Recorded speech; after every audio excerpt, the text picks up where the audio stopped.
All right, this is where we left off with the Boston Massacre. Please notice this picture is a very famous Boston Massacre. It is often credited as an engraving from Paul Revere, who is a renowned silversmith, and you may have heard his name from Paul Revere's Midnight Ride, which was made famous by the poet Henry Wadsworth Longfellow, much after the event actually happened. So if you look at it, this is supposed to be taking place at night. It's March 5th, so it's going to be cold. Oftentimes in the early spring in the East Coast, you never know what weather you're going to get. Could be icy, could be nice, could be slushy. Sometimes it can rain, sleet, or hail and snow all in the same day. So just keep that in mind. Also notice that if you're looking to the right of this picture, you'll see that the British are armed and firing into the crowd, and it looks like the crowd is just in pandemonium. Many people are dying, and they're trying to carry off another guy. So just keep that in mind. This is going to be used as a form of propaganda, meaning they're trying to convince you of something, trying to make you feel something. But if we go back to the last part that we talked about, we were talking about how the British decided to send in thousands of British troops. The British government decided to send thousands of British troops over to the colonies in order to keep and maintain control and help collect taxes and stop the abuse of the British tax collectors that was occurring. So they send over these troops. People have to house them. But keep in mind that the life of a British soldier, especially a foot soldier, was not a great job. You didn't get much pay. And it was, basically it was horrible. You worked for meager wages. So if you were a British soldier and you had the day off of work, one of the common things to do was to go down to the docks, to the Boston Harbor, and try to make money as a day laborer, much the way many people in Boston made their living, as they would go down every day, see if they can make money unloading ships, making rope, whatever is possible. Well, keep in mind the British soldiers already have a job, so they are able to actually take a pay cut.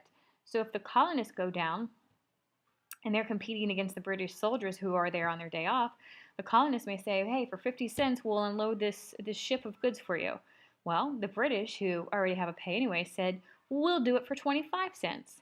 So if you think about it, basic economics say that the owner of the ship is going to pay the group that's going to work for them for less. So oftentimes the British soldiers are undercutting and taking jobs away from the colonists, and that further angers the colonists. So not only do they have to provide housing for these soldiers who they do not want in their town, but now they're losing jobs and money to these people. So it's a huge slap in the face. So on the night of March 5th, 1770, there was going to be a riot, an uprising. And it starts when an apprentice to a wig maker sees a lone guard standing by the British Customs House. And he's supposed to be guarding just on his, night duty. And he starts yelling at him, hey, you're the guy that owes my boss money for that wig. You got to pay for that wig. Well, of course, it's in the evening. People are angry. People probably been out drinking. And eventually a crowd starts to gather, and they start harassing this British soldier. Very quickly on, other British troops come to his aid, and they're trying to get the crowd to disperse. And of course, people are just egging each other on, saying, go ahead and hit me, things like that.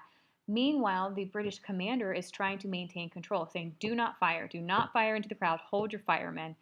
But things are starting to get tense. Snowballs are being thrown. I'm talking about slushy, icy snowballs are being thrown.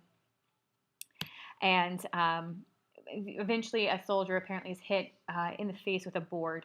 That's enough to scare people that one of the British soldiers, they don't know which one, was the first to fire into the crowd. Well, as soon as you hear that, you panic and you fire into the crowd.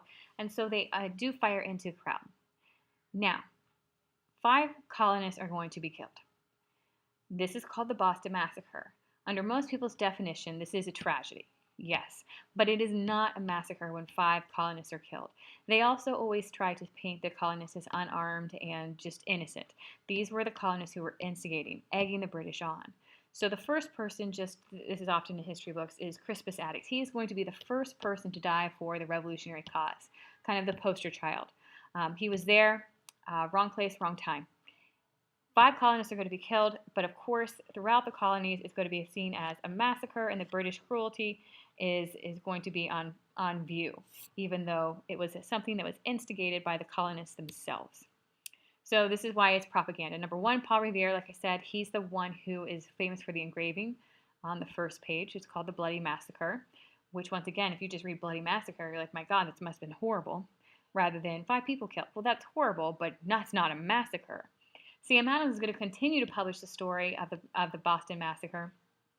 And of course, he's going to paint it towards the innocence of a colonist, and the guilty party is obviously going to be the British, always going to be the British. And so if you weren't there and you read the story or saw this picture, you would think, my God, this is horrible. John Adams, the reason we bring him up is this is the first time he jumps to fame in our history books.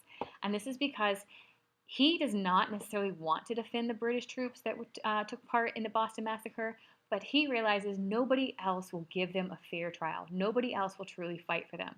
And because he is a man of morals, of values, he decides, I will be the one to defend them. All right? He turned the job down once, thought about it, and then took it. He defends them so well that despite the fact that colonists want to hang all of the British troops that were involved in this, he is actually able to have the charges dropped, meaning they are acquitted. 2 of the soldiers are actually charged with manslaughter, and their punishment is basically they are stripped of their positions, and they actually are branded on their thumb with an M, which stands for manslaughter. So if they were trying to find a job somewhere, that's kind of their background check. You look at somebody's thumb and you can see what they're guilty or what crimes are. So John Adams shows that if the colonists want a fair trial, they have to give a fair trial to the British. And so it just kind of sets us up for the style of government and respect that the colonists themselves will eventually fight for. The next thing they're going to talk about is the Boston Tea Party, and this is actually what we started talking about on Monday.